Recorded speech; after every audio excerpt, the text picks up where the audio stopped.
Just to really quickly kind of go over the format, each of you will have 2 minutes for an opening statement in alphabetical order by last name. We have some questions that we've already received from the 11th district and from some of the people that submitted them to the 11th district, and we'll go through those. We're also, depending on how much time we have, we'll pull some questions out of the chat. I'll be reading them. You guys will each have 2 minutes to answer these questions. And we'll be going also alphabetical order. When we get through all the questions that we've received so far, you guys will each have an opportunity for closing statements. Again, 2 minutes, and that will wind things down. You guys good to go? Yes. Thank you, yes. Great. All right, so Dave, you'll be up first. You have your opening statement, which will be 2 minutes. Yeah, good evening, everybody. Good evening, fellow Democrats. It's really great to be with you here today. And I'm especially proud to be with you as the first Democrat to ever serve as the Oakland County Executive. I hope you've seen that I've demonstrated what it's like to have a county executive with the democratic values that we all share, fighting to make changes in this county that frankly are long overdue. For instance, we've made diversity and inclusion a central component to how we do business here. I hired the most diverse team in Oakland County history, including the first African-American and the first 2 women.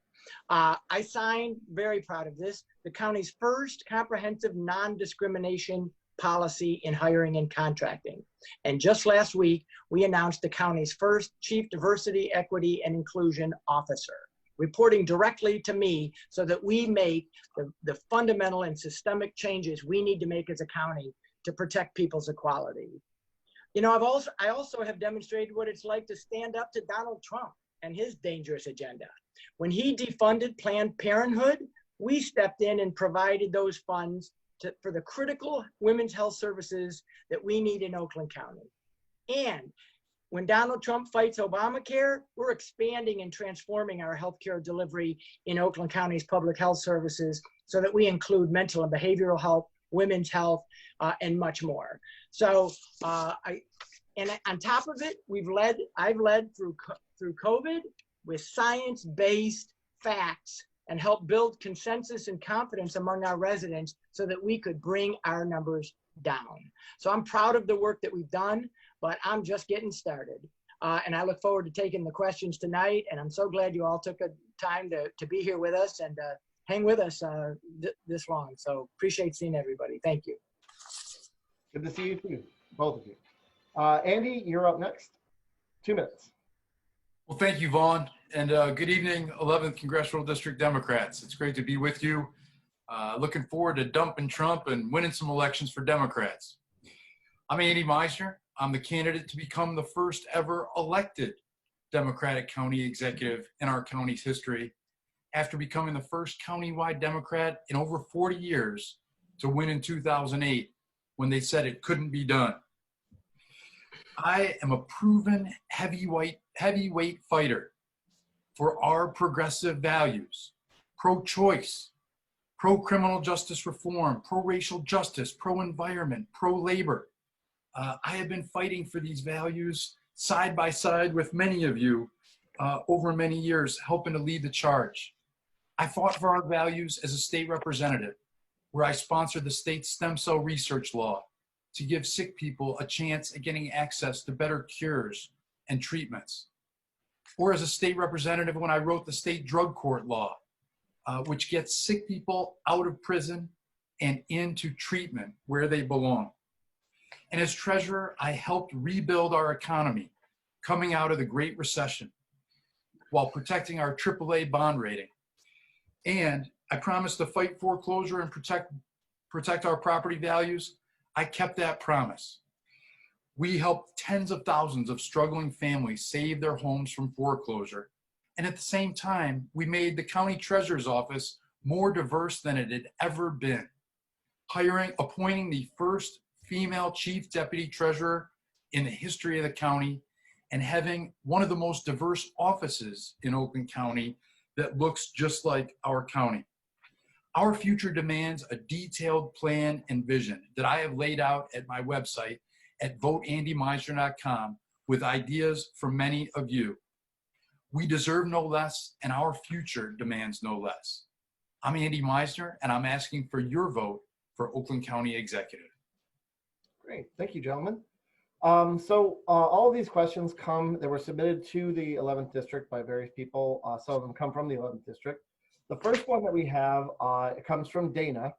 Talk about some things that can be done to ensure that Oakland County becomes more racially inclusive. This will go to Dave first. Yeah, thank you. So first and foremost, it starts with leadership and demonstrating that diversity and inclusion is important. That's why I thought it was important that I hired the first African-American deputy executive in the history of our county. But we've done more than that. We actually passed a comprehensive non-discrimination policy. In addition, of the people that I've hired since I've been there, 58% of them are people of color. So I live these values every day. But we also have to make sure that the systems that exist in Oakland County that have existed for decades and unfortunately existed under an administration that really didn't care much about diversity, frankly, we have to make sure that these systems, we remove the biases from these. And let's start with criminal justice, because that's what people are marching in the streets about. We have to make sure that we have real reforms in our criminal justice system. We don't have enough time to talk about the laundry list of things that we could do. But as mayor of Ferndale, which is the job I had before this, we were the first to institute body cams. We adopted President Obama's 21st century guidelines on community policing. And I really believe that if more communities would move towards a community policing model instead of a military model, that we would have more fairness and equity in our criminal justice system. But it's not just criminal justice, it's healthcare. We saw in the COVID that people of color were disproportionately affected by COVID. So we know that these disparities exist in healthcare, they exist in education, they exist in economic opportunities, and we have to have a holistic approach, which is why I hired someone to work full-time on helping me evaluate the programs and the outcomes that we have in Oakland County so that we can make sure every voice in Oakland County is respected and lifted up and has a seat at the table. That's what I've done as county executive, and that's what I'll do for the next 4 years. All right, thank you. Andy, same question. Well, I think expanding racial equity in Oakland County is a multi-tiered strategy, but that starts with leadership and starts with acknowledging that we're in a county that was led for many years by somebody who failed terribly at promoting diversity and inclusion. And so I think the first step is to reconcile our history so that we can chart a new course, a course of outspoken leadership, speaking out in the county and the region about racial justice and the importance of Black Lives Matter. As a policy, we need to fully embrace diversity and inclusion at the county, as I have in the county treasurer's office, and we need to reform our police departments. I have a plan on our website that talks about zero tolerance for any law enforcement officer who exposes themselves as a racist or somebody who discriminates. Also talking about military equipment buyback programs and a countywide standard on use of force. We need to end mass incarceration, which disproportionately affects people of color, particularly in the Black community, and divert people who are mentally ill or drug addicted out of prison and into treatment. We have to address educational inequities by expanding opportunity for college and career education, as well as providing universal access to early childhood education. These are a few of the things that we need to do to make sure that every person in Oakland County gets the same opportunities, but also the supports that they need to fully leverage those opportunities. That's what's special about Oakland County, and that's what's special about our future if we make the right choice. Great, thank you, Andy. The next question, this is from Howard, and it's obviously for both of you. Why do you feel you will be the most electable candidate in November? And this goes to Dave Coulter first. So I lead every question. I respond first for every question, Vaughn, just being We'll clear. rotate, Vaughn. We can rotate. I'd rather rotate. If Andy agrees, I think that's probably a fair way to do it. We agree. Go for it. Great. We all agree. So let's go to Andy. All right. I think the answer to that question is that I believe that I can do it because I've done it before 3 times. I'm the only candidate in the race that has won countywide. I did it in 2008, which ended up being a good Democratic year, but I also did it in 2016, winning by my largest margin in what was a terrible year for Democrats. So the people of Oakland County have seen my name on the ballot countywide. They've seen me working and partnering with them around the county for 10 years as treasurer, for 6 years as state representative. And they see this people-powered, ideas-based campaign that we're running with not a penny of corporate PAC dollars. Yet we are still very competitive on having resources to communicate our message. Having done it before gives me the best chance. I look forward to the opportunity to lead Democrats to victory in November and to help other Democrats, as I've done throughout my career, up and down the ballot. That's always been something that I've focused on. Back in DC, when I worked on Capitol Hill, I helped start an organization called MDAN to help candidates for the State House of Representatives back in Michigan get elected. One of those people we supported was Gretchen Whitmer, who of course is now our fantastic governor. As a state representative, I chaired the campaign committee to help, and that was the last time that we got the Democratic majority in the House, which I hope that we will get this year. And as county treasurer over the last 10 years, I have spent so much time going door to door, working with candidates, because this is really a team sport. It's not about any one person. It's about what we can do together, and together we can do great things. All right, thank you, Andy. Dave, same question to you. Why do you feel you will be the most electable candidate in November?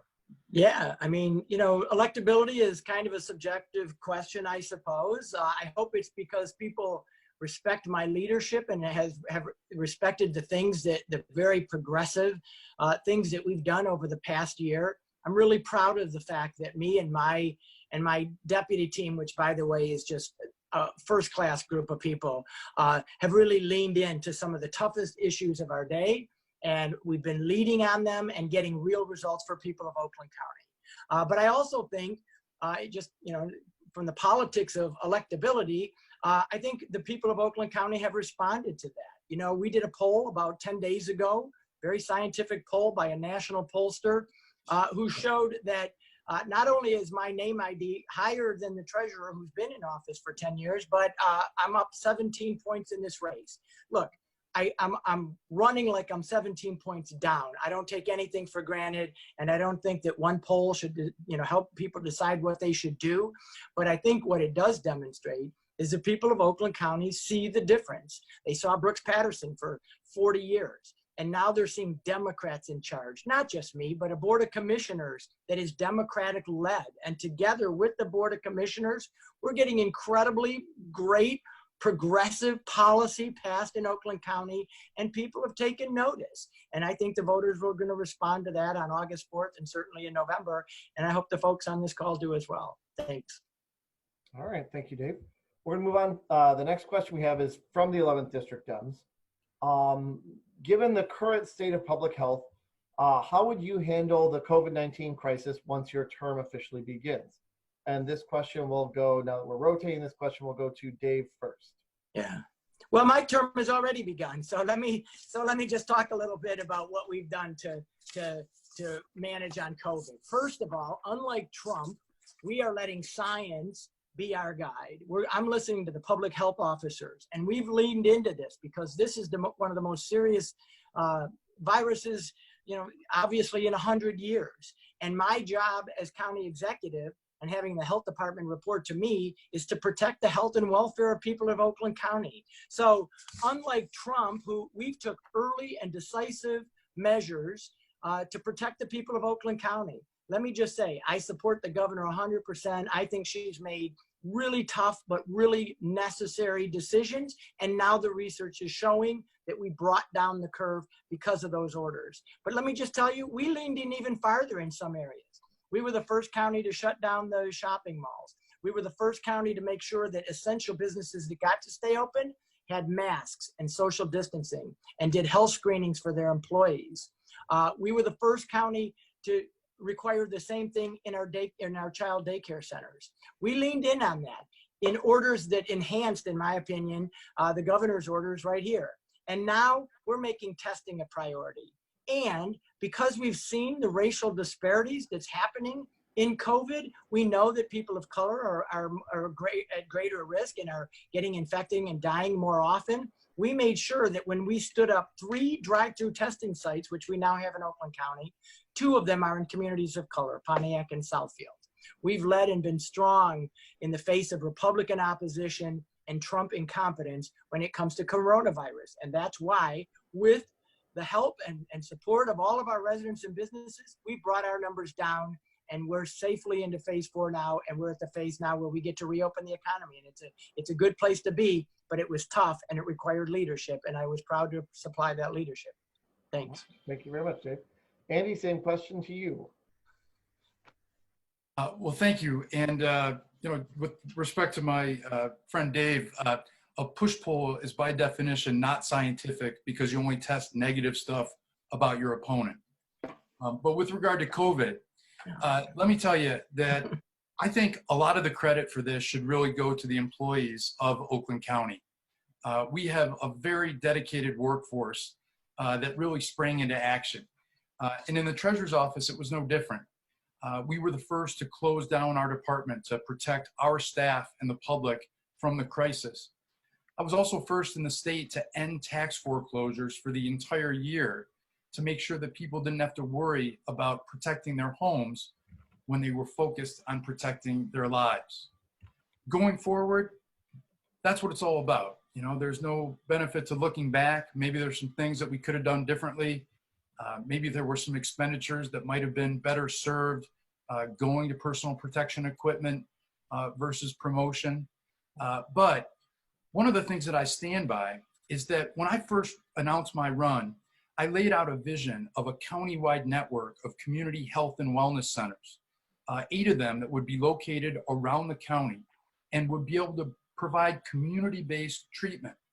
I would continue with those in building them, and I think that they would have been very useful as COVID testing centers that people could have accessed in the convenience of their own community while also having access to treatment. God willing, there will be a vaccine and treatments for this thing. And hopefully, as county executive, I'll be able to build the regional network of county health and wellness centers where we'll be able to administer treatment and vaccines. Great. Thank you very much, Andy. So now we're going to be going, the next question that we have, we'll go to Andy first. Talk about some policies that you would be looking to implement to maintain and expand LGBTQ rights. This is from the 11th District Dems again. Well, I've been an outspoken advocate for LGBTQA rights for many years. Of course, when I was in Lansing, I had the honor of living in and representing Ferndale, which has had one of the strongest communities, I think, in the entire country. At that time, we fought for changes. I was there when Affirmations was built as a testament to the LGBTQ community and an important human services resource. I'm happy about the Supreme Court decision, but I recognize that there's so much that still has got to be done to protect the rights of all of our friends in the LGBTQA community, starting with addressing the culture in Oakland County government and helping it to be more embracing of the culture and community. Second, we need to continue chipping away at protections in the law for the community. This Supreme Court decision only goes so far. I'm confident that by banding together, we can take this national moment of opportunity, not only to achieve racial equity, but to finally help all of our friends in the LGBTQ community take a step towards equity and equality. And I will say that, in particular, I want to make sure that our friends in the transgender community have the opportunity to enjoy in these new rights and protections. Because no matter who you love, we love you, and we think that you're important and a part of our Democratic and our Oakland County family. All right, thank you very much, Andy. Dave, same question to you. Yeah, thank you. So, obviously I'm not just supportive of the LGBTQ community. I am a member of the community, for those of you who may not know, and a proud and out member. I ran for county commissioner back in 2002, my first election that I won. And I ran back then as an openly gay man. And I've obviously been an advocate and a champion ever since. I'm proud to be endorsed in this campaign by the National Victory Fund, which supports openly LGBT candidates for office. So obviously this is very important to me. And I think there's a lot of things that we can do. Some of them small, that might seem small and symbolic, but make a huge statement. When I'm glad to hear Andy brag on Ferndale, because I love Ferndale. I was the mayor of Ferndale for almost 9 years. And as mayor, we actually added the pride flag to our city council chambers. I wanted everybody who walked in those doors and addressed us to understand that this was a safe place for them and that they would be treated with the same respect as anybody else that was there. I was surprised to learn when I became mayor that our HRC score, the Human Rights Campaign score, was like in the 40s out of 100. So over the next couple of years, we worked on strengthening LGBTQ protections, especially for our trans community.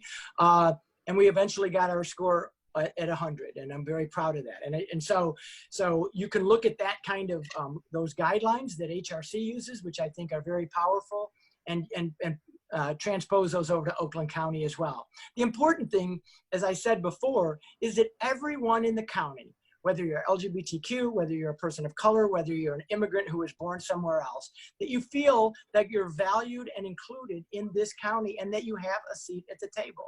And so I will make sure, as I always have, that everybody in this county, including my LGBTQ brothers and sisters, are heard and recognized and valued. And by the way, I agree with the state rep candidates. We have to amend Elliott Larson. Huge priority for Michigan. Thank you. All right, great. Thank you very much, Dave. So we're going to do another question here, and then we're going to pull a couple from the chat. So this is from the 11th District Dems again. What are your plans to handle issues of income inequality in Oakland County? And this will be going to Dave first. Yeah, that's a great question, because as I said before, there's inequality in all of our systems, and our economic system is no different. So the first thing we have to do, and the first way that we need to lead is we need to diversify the workforce in Oakland County government. We have, with our part-time employees, we have over 4,000 employees, and it is not diverse. I'm just going to tell you that. And the previous administration did not value diversity, and it's something that I'm committed to. And it's why I fired the previous HR director, because I made it clear that we're going to have a workforce in Oakland County that reflects the diversity of this county. We're also going to do the same thing in contracting and with our vendors. The people who do, Oakland County has an almost $1 billion budget. We do a lot of work with businesses. We need to do more work with Black-owned businesses and women-owned businesses. This is a way that we can directly lift people up. But then the other thing that we have to do is we really have to, and this is tied to the other racism that we've talked about, we have to break down the barriers that keep people segregated in this community. We have to lift everyone up. By the way, we instituted a $15 minimum wage in Oakland County. That needs to be all over the county and all over the state, as a matter of fact. But if you're working in this country and in this county, and you're trying to raise a family, you need to make at least $15 an hour. And there's no question about that. So there's a number of things that we can do. 2 minutes is hard to talk about all of it, but it starts with fairness, and it starts about valuing the worth of everyone in our county. All right, thank you very much, Dave. Andy, same question to you. What are your plans to handle issues of income inequality in Oakland County? Well, one of those is to use the full purchasing power of Oakland County government to only contract with companies that agree to pay women equally and who agree to pay communities of color equally. There are great disparities that exist in that regard. And I know as treasurer that we can use our purchasing power to compel better behavior on that front. In addition, part of that is about addressing police reform. When kids and adults are walking around scared for their lives, it makes them less focused on trying to generate income and revenue, as well as addressing inequality that exists in access to not only community college and university, but career training and union training and work study programs. Because ultimately, that is the greatest investment that we can make, is give people the education and training to earn more. And too many people in too many of our communities are being deprived the chance to access that sort of resource. We also have to address underlying conditions like physical and mental health, which tend to disproportionately affect people of color and hold them back from earning the sorts of livings that they could without that disparity really punishing them, as well as access to affordable housing. Oakland County has a lack of affordable housing, which exacerbates income inequality challenges. One, because people don't have a place to live, and two, if they do have a place to live, they're spending too large of a percentage of their household budget on either mortgage or rent, and have less purchasing power for the sorts of things that they need.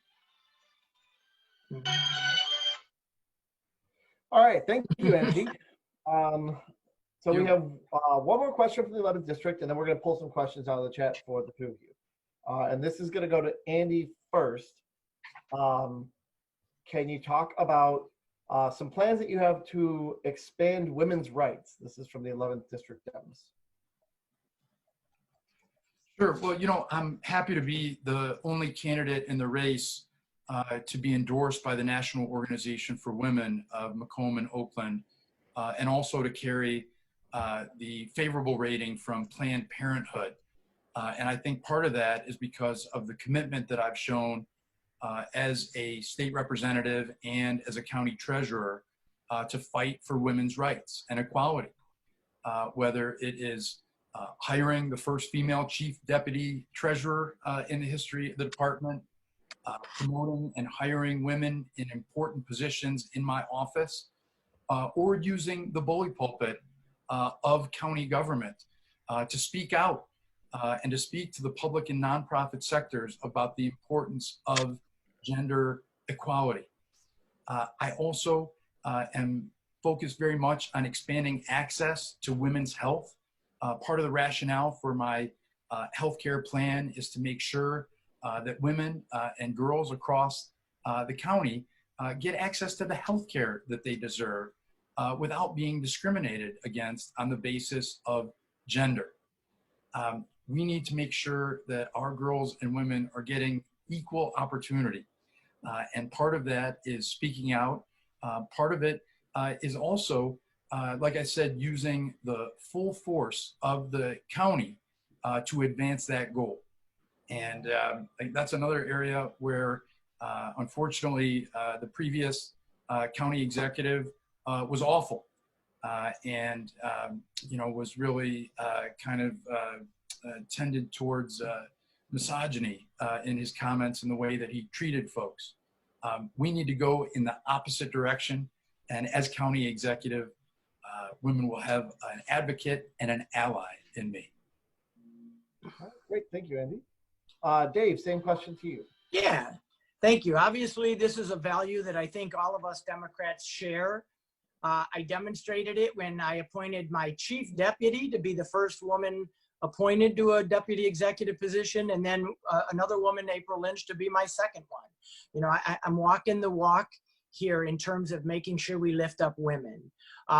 Around women's health, I was very proud to be at the groundbreaking of the Planned Parenthood Clinic on Woodward Avenue in Ferndale. We were going to make sure that when Planned Parenthood wasn't wanted in Rochester Hills, that women would have access to those health services in Ferndale. And now we're going to make sure that those women's health services are in our Oakland County health clinics. But let me just say this. I think women's issues are also economic issues. So we have to make sure that women have a fair shot at the same wages as men and the same jobs as men. So we're looking at our labor contracts. That's why the non-discrimination policy was so important, because we got to make sure that everybody, including women in this county, have an equal shot at that.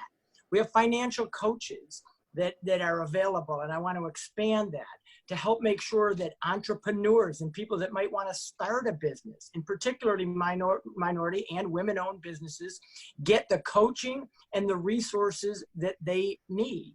One of the things that we've seen during COVID is, small businesses have been hit the hardest, and a large percentage of those are women-owned businesses. And we made sure that we got $14 million out the door immediately for them. And we just announced another $32 million to help support them through this pandemic. So I'll always protect a woman's right to choose and a woman's right to adequate health care. But we're going to make sure that on the economic front, that women get paid the same as men and that they have the same economic opportunities as men in Oakland County. All right, thank you very much, Dave. So now we're going to pull some questions. This is a question that we asked some of our state rep candidates earlier, but I wanted to bring it back and ask you gentlemen as well, because this is something that I know that I've talked about, that I've heard a lot from different people inside OCDP. Protecting the environment, standing up for the environment is something that's kind of faded into the background a little bit as we've all been focused on the pandemic, and most recently been focused on issues of racial justice with the Black Lives Matter demonstrations. But environmental challenges haven't gone away, and they could still be one of the biggest challenges we face. So can you talk a little bit about what the county can do to face those environmental challenges, and what the county government under your leadership as executive would do January 1st next year? This question will go first to Dave Coulter. Yeah, thanks. I've said this before, but if we don't get this right, if we don't address climate change and protect our environment, the rest of the stuff that we're talking about isn't going to matter, because we're going to destroy our very planet. And the clock is ticking. We have to do this with a sense of urgency. When I was mayor of Ferndale, I was a climate change mayor. When Donald Trump withdrew the United States from the Paris Accords, we adopted those standards in Ferndale. But here's what I realized. It's one thing to have plans, and there's a lot of plans out there, but people want action. And so I knew that if we were really going to move the needle and make an impact on climate change and protecting the environment in Ferndale, we were going to have to staff up for that. And so I took some heat, but we added a position in Ferndale called a sustainability planner to help us create a concrete, measurable plan that people could hold us accountable to, that actually reduce carbon emissions and move the needle on this issue. We're going to do the same thing in Oakland County government. I'm going to create a position of sustainability planner within our planning department, and we're going to set measurable goals. Goals like 100% use of non-renewable energy on our campus in the next 10 years. In our county, helping our local communities do this. So this is one idea that we did in Ferndale that I'm very proud of. We started a revolving loan fund so that people who wanted to do green projects could get a loan from the city of Ferndale first, and then they would repay back a portion of that loan through the energy savings that they reaped. And so I think we can do the same thing at the county level with our local CVTs. We can incentivize them to be greener because we have the resources to do that. So I will be a champion on climate change and protecting the environment for our future and for our kids. Thank you, Dave. Andy, same question. Can you talk about some steps that you would take to protect the environment should you win as county executive and take office on January 1st, 2021? Sure, and I appreciate the question. I do think that climate change is one of the great battles of our time, and a battle that we have been losing, according to climate scientists. I am glad to hear Dave use the words climate change. Haven't always heard those words from him. Certainly didn't hear him at the State of the County, which I think would have been a great opportunity to use the platform of leadership to lead on climate change. Of course, back in March, I laid out a platform on this point because it is so critical, and working in collaboration with a number of the environmental and sustainability groups across the county, developed the goal of achieving 100% renewable, not non-renewable, by the way, renewable energy sources on the Oakland County campus by 2035. And also beginning to measure and restrict our carbon footprint, which has not happened at all. The county complex is a sprawling campus, presents a lot of opportunity for alternative uses like solar, potentially wind, and use of geothermal wells for cooling. I also believe fully in reduce, reuse, and recycle. And we in government tend to talk a lot about recycle, but I will use the platform of leadership as county executive to focus more on reduce, which is that we need to get better educated about using less stuff and producing less waste. Once we do that, then we can go to reuse and recycle. And the last thing I'll mention is pollinators. Part of my platform was developed in conjunction with people across the county. Pollinators, butterflies and bees offer a great opportunity to enhance our environment and to promote the food cycle. Thank you. Thank you very much. That is time. This is a question that came from the chat. This comes from Julia in the chat, but I really like it. I wanted to talk to you guys. We talk a lot and we hear a lot about our AAA bond rating. But one of the things that we hear from the other side is that you can never elect a Democrat because, you know, as soon as any Democrat gets their hands on the bond rating, they're going to drive it off a cliff, and, you know, all of a sudden, I don't know, we'll be selling junk bonds on the corner of, you know, whatever. So can you talk a little bit about how you will combat those sort of Republican talking points in the general election about the economy and on a AAA bond rating? And can you talk about how we can get through this crisis and recover economically without sacrificing our democratic values? And this question is going to go to Andy first. Sure. Well, you know, what I would say about that is that you can look at the last almost 11 years of my record where I've helped lead the charge to protect the AAA bond rating. Even when Brooks Patterson was not in the meetings, I was there a number of times as the lead elected official defending the bond rating. And during those meetings, they're intense, many hour-long meetings where we get picked, poked, and prodded to try to identify any weaknesses. And so I'm the only person in this race that has a 10-year track record of proven results on protecting the bond rating. We did get it affirmed, which is likely a kind of a benefit from a cycle that was ending. But I will be able to lead that charge going forward. When we went through the recession, they said that they were going to lower our credit rating. We worked together and fought to make sure that that didn't happen. Doubling down on our investment in our people in Oakland County, our small businesses. And in terms of how do we do that while balancing our democratic principles, we understand that having a higher bond rating, just like having a higher credit score for people, allows us to borrow when we borrow at a lower cost. And so that creates more resources for some of the things that we want to do programmatically, like expand access to healthcare, mental health, and prescription drugs, or to expand universal access to early childhood education, which is proven to increase people's chances. Okay, she just did 30 seconds. Was that a stop or a 30? You still have time. You're fine. Keep going. Okay.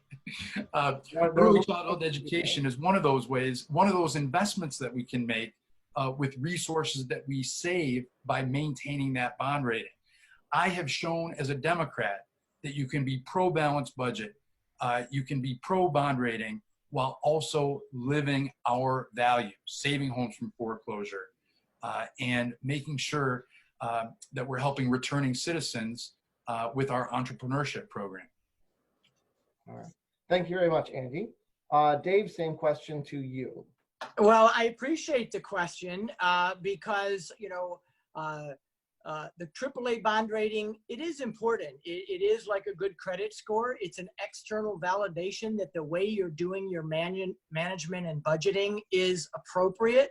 But let's be clear about something. It's an evaluation of your management and budgeting practices. And management and budget is an executive function. The budget is prepared by me and my department. It is evaluated by the Board of Commissioners who actually approve the budget. And I've listened to Andy take a lot of credit for the AAA bond rating over the years, but the fact of the matter is the treasurer has a rather small role in that. He collects the money and he deposits it in the bank and he invests the money, which is fine, and that's part of it. But it's not the budget strategy. You have to have a fiscally sound budget strategy, which in our case is a 3-year commitment to the taxpayers that we're going to show them how their money is spent, and we're going to show the credit agencies how you do this. So, I was on the county commission for 8 years. I was on the finance committee for almost all of those years. And I heard Brooks say so many times that the Democrats would screw this up. And I laughed at him and I told him to his face he was wrong. And I'm proud of the fact that in February, we went to the bond rating agencies and they weren't grading Brooks Patterson. They were grading the new administration, the new plans that we had, and the investments that we plan to make in healthcare and education and so many other things. And they reaffirmed that AAA bond rating. And I have to tell you, on the way home from Chicago, I kind of looked up at Brooks and said, you were wrong. You were wrong. And I knew you were wrong, because Democrats can be fiscally responsible with taxpayers' dollars, but we can also be progressive and invest in the things that Democrats invest in. And so that's the kind of leader that I've been. And that's the kind of leader you'll get when you elect me on August the 4th. All right, so we're going to do, I think, one more question before we move to closing statements. I kind of want to, there's one question that I wanted to ask. This is from the chat. This is from Blaine, I think. Yeah, here it is. And this is going to go to Dave first. Do you accept corporate PAC money? This was asked a couple times in the chat. Yeah, I'm so glad that was asked, because Andy boldly declared earlier this year that he wasn't going to accept corporate PAC money. And I just rolled my eyes. Andy's been in office 6 years as a state representative, 10 years as treasurer, and he's collected corporate PAC money every single year that he's been in office. And he's spending corporate PAC dollars now, because he took $100,000 out of his treasurer's account and he transferred over into this raise. And so to have the gall to say that you don't take corporate PAC money when you have your entire political career and you're continuing to spend that money now, I just think is a disingenuous thing to tell people. I'm stunned by it, frankly. I don't understand it. And by the way, the largest PACs that he takes money from is the banks that he oversees. So if I were him, I wouldn't exactly be pointing at the corporate PAC dollars that I have taken, tens and hundreds of thousands of dollars over the last 16 years, mostly from banks. So don't tell me about taking corporate PAC dollars. I'll tell you who I take money from: people who share my values and respect my leadership. And if that's a union or a PAC or an individual, I don't compromise for anybody. I don't do anyone's bidding just because they gave me money, but I take money from people whose values I share, and I'm proud to do that. And by the way, in the general election, the Republicans aren't going to take some corporate PAC pledge, and I'm not going to beat my Republican opponent in November with one arm tied behind my back. So I'm happy and proud of all my donors. They're all listed publicly for full disclosure, and I'm happy to disclose everyone who's given me money. Okay. Same question to Andy. Andy, do you take corporate PAC money? Yeah, well, I'm certainly not going to be lectured by somebody who not only is taking corporate PAC money, but has taken corporate PAC money from some of the utility interests that he worked for many years. And perhaps maybe that's one of the reasons why he's been so reticent about talking about climate change. Now, I have not accepted 1 penny of corporate PAC money in my race for county executive, and I have sought to run always clean elections. When I was a state representative, I sponsored a bill to create a system of public financing of elections. And so not only have I agreed to live by a tougher standard that my opponent refuses to adopt, even though it is the right thing, because he says, even tonight, that he shares values with those corporations. I am somebody who has learned that corporations are beginning to have and already have an outsized voice in our democracy. And the fact that I have fellow Democrats who are concerned about that voice compelled me to find a new path, a cleaner path. So no, I will not be lectured by somebody who is taking corporate PAC money, and I am not taking a penny of it. And it's one of many ways where I am leading by example. And with regard to the banks, I have been the first treasurer in the state to hold banks accountable for their obligations under the Community Reinvestment Act, forcing them to make investments in the communities that have been neglected, places that Dave never talked about when he was on the county commission, places like Pontiac and Royal Oak Township, places that have been redlined. And so I have leveraged better results, more investment in our community while running clean elections. I call on Dave to do the same thing. What about contributions from corporate CEOs, Andy? Do you take those? You had your turn. Hold on, guys. You take those? Yes or no? Hey. You take corporate CEO money, Andy? I think you do.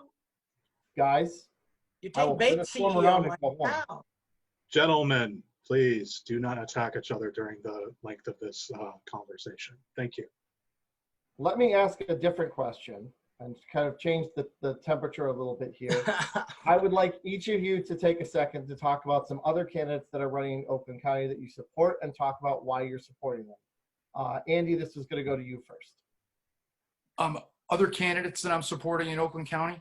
Yes, talk about some other candidates that are running that you've supported either publicly or privately, whichever one you feel more comfortable with, and talk about why you're supporting them, what you admire in them.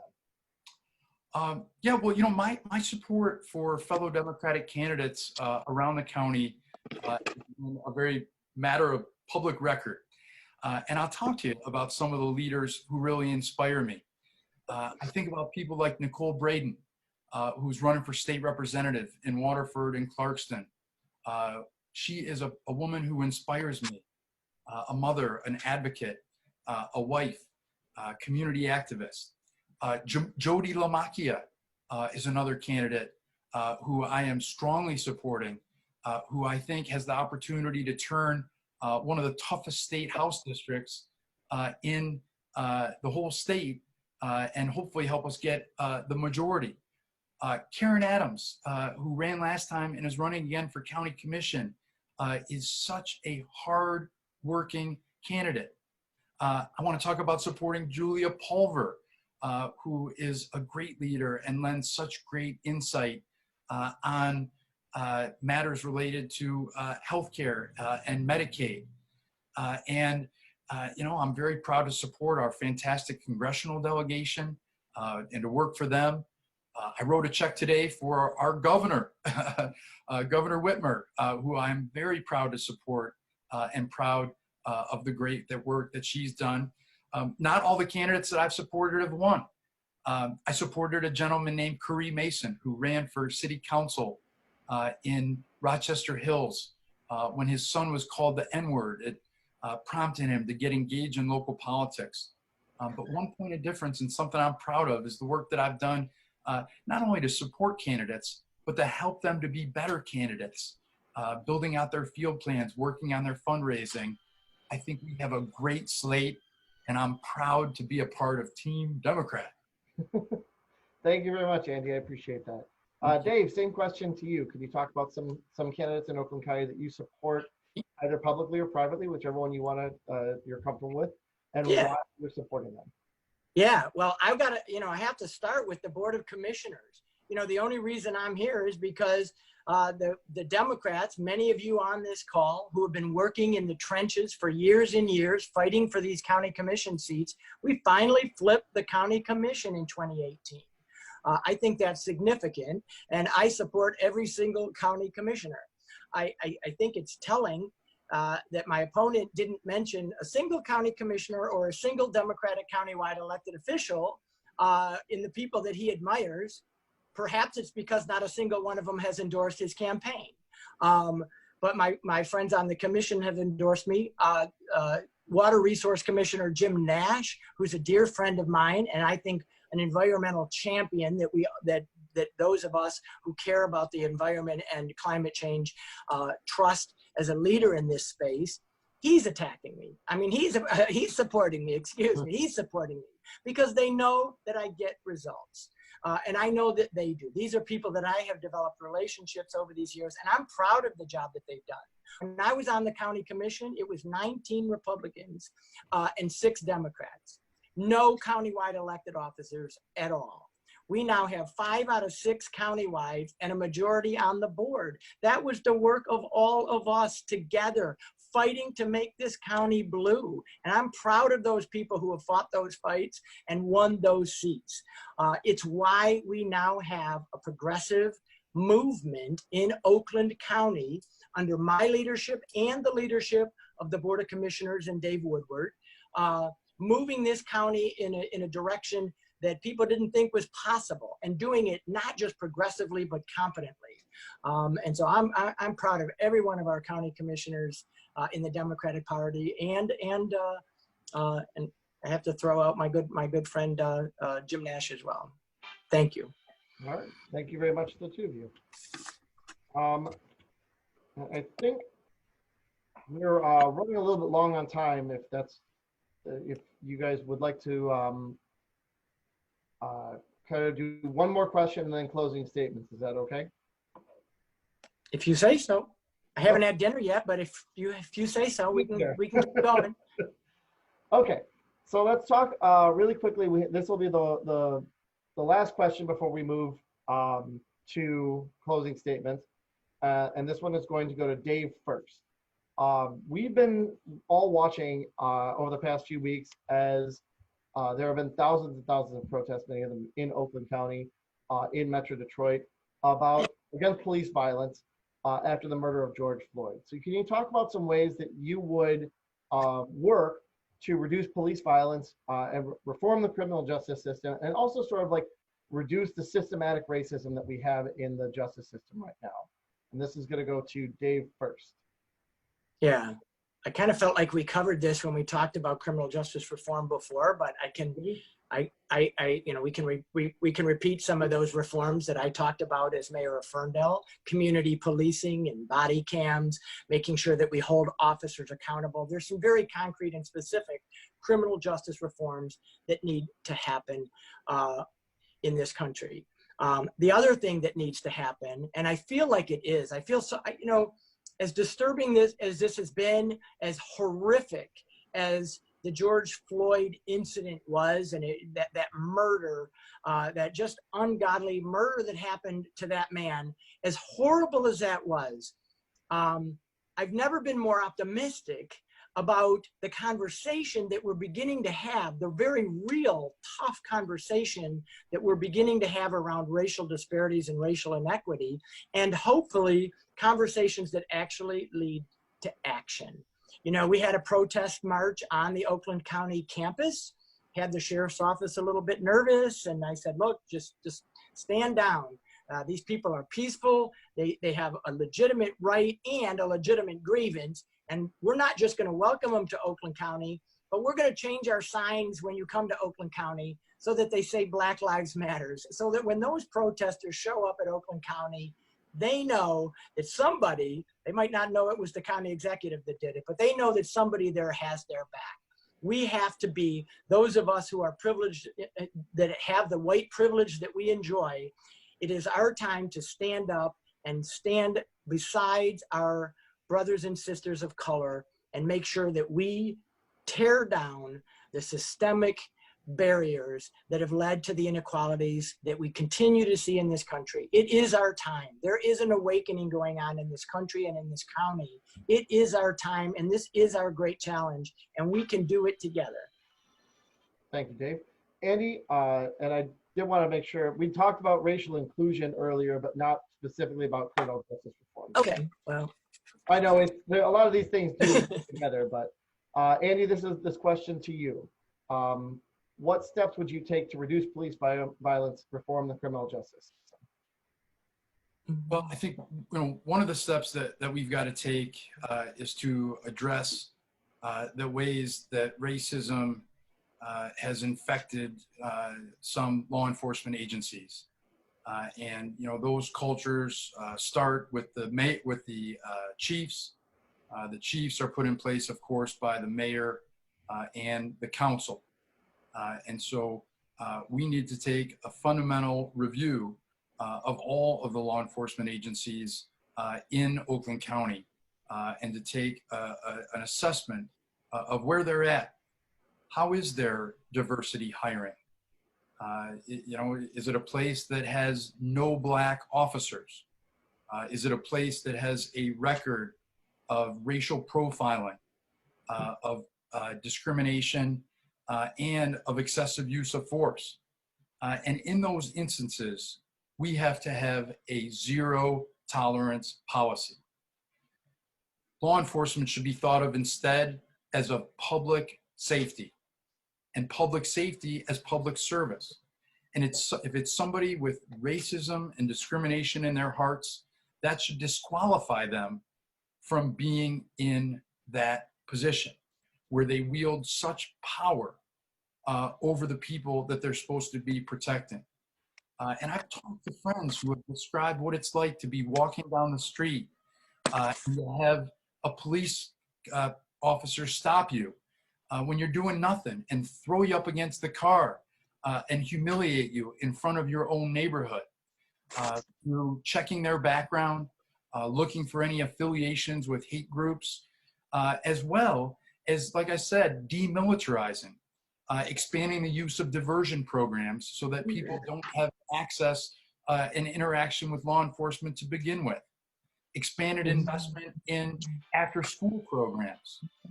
These are just a few of the ways that we can do a job that has not been done in some communities. Great. Thank you very much, Andy.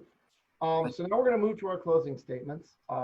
Before we give each of you an opportunity to close out the night, I do want to say again, thank you very much, both of you, for being here. I really do enjoy and I appreciate these conversations. I think both of you have compelling visions for what your candidacy offers for Oakland County. And I appreciate your time, and I think I appreciate the time that all the viewers have given us tonight. So now let's move on to closing statements. This is going to go to Andy first. And it's going to be a minute. Is it a minute or 2 minutes? 1 minute. Okay. 1 minute closing statement. First to Andy. My fellow Democrats, we finally have the choice this August to select the next generation of leadership for our county and our region. The choice that we make is going to have a big impact on whether or not we can get things done, like regional transit that others haven't been able to get done. Process last year left the choice of who would lead us for the remainder of Brooks Patterson's term to 11 county commissioners. Now the choice is yours. and I am humbled to be among your choices. In me, you have a true and tried fighter for our democratic values, who has been there through thick and thin, helping Democratic candidates win up and down the ballot. As absentee ballots begin to arrive this month, and as we come into the August 4th primary, I am asking you to choose me as our next county executive to lead us to victory in November against the Republican nominee and against Donald Trump. Learn more at voteandymeisner.com. I'm asking for your vote, and I appreciate the opportunity I've had to serve. Thank you, Andy. Dave, your turn. Yeah, so thanks 11th District Dems, really appreciate it. Thanks for everyone for hanging through this with us. You know, we've all worked hard to make Oakland County blue, and now we're finally starting to see the results. Over the past year that I've been your Oakland County executive, I've implemented a progressive agenda that we have been working for in Oakland County for a long time. I've made Oakland County a regional partner again. I even rejoined the organization that Brooks Patterson compared to the KKK. I made Oakland County a welcoming county. We're embracing our immigrants and refugees, even as Donald Trump was demonizing them. And now we're moving forward to create new economic opportunities for everyone, ending discrimination in this county, and protecting the environment, and combating climate change, and saying once and for all, Black Lives Matter. I'm proud to have led our county during this pandemic with science, not bleach alternatives like the president. And if you support the progressive vision that we've had and the results that we've achieved, I ask you for your support on August the 4th, or you could go to davecoulter.com for more information. Thank you so much. And Vaughn, thank you so much for moderating a great debate or forum. All right. So I want to thank all of our candidates tonight for House District 37, Mike Bridges, Randy Bruce, Samantha Steckloff. From House District 38, Kelly Breen and Megan McAllister. For House District 45, Barb Ines and Brendan Johnson. And our candidates for County Executive, Dave Coulter and Andy Meisner. One of the great joys of my position is the opportunity that I have to get to know a lot of these Democrats who choose to run for office. It is an incredibly challenging and incredibly difficult thing to do at any level. And all the people that you had the opportunity to hear from tonight are all putting in incredibly long hours because they really believe in the values and the virtues of the Democratic Party. So I hope that if you take one message away from tonight is that, you know, everybody that was here tonight talking about what they want to do and what they want to accomplish as a Democrat, they're all here because they believe in a lot of the same things that you do. And a primary is a conversation that we all have amongst ourselves on who we want to have represent us. And there are no wrong answers. There are a lot of good people that are all running for the same positions. They're doing their best. And I hope that you all take that spirit away with you tonight and understand that these are just, it's an incredible group of people that I've been able to get to know through my position as chair of the Oakland County Dems. And I'm going to ask Kent to come in. I think he'll agree with me that it really is a great privilege to get to learn to know so many wonderful Democrats. Thank you, Vaughn. So I want to take time out to thank everyone for hanging with us for a decidedly longer than we expected forum, but it was a very informative forum tonight. I also wanted to remind everyone that if you've heard something tonight that personally moved you, please donate time or money to these causes. We're possibly in one of the most important elections. I know we hear every single election cycle that this is always the most important election. But really, I cannot stress enough, this election is going to be one of the most important in our country's history. It will define everything that's happening in our county, our state, and our country. So if you can donate to a candidate or donate to the 11th district, again at 11thdems.com/contribute, or donate to the county because of the complications that we're seeing with COVID, any help you can give would be greatly appreciated. I want to take the time again to thank our esteemed moderator, Vaughn Dadarian, chair of Oakland County Democratic Party. I want to thank Renee Stancil for helping to organize this and get the word out. Louise for keeping time with us tonight. And lastly, once again, I want to thank all of you for coming out tonight and connecting with us. With that, I'm going to bid you all adieu, and we hope to see you soon in the future. Thanks, everyone. Take care, everybody. Stay home, stay safe. Or if you're going to protest, protest safe.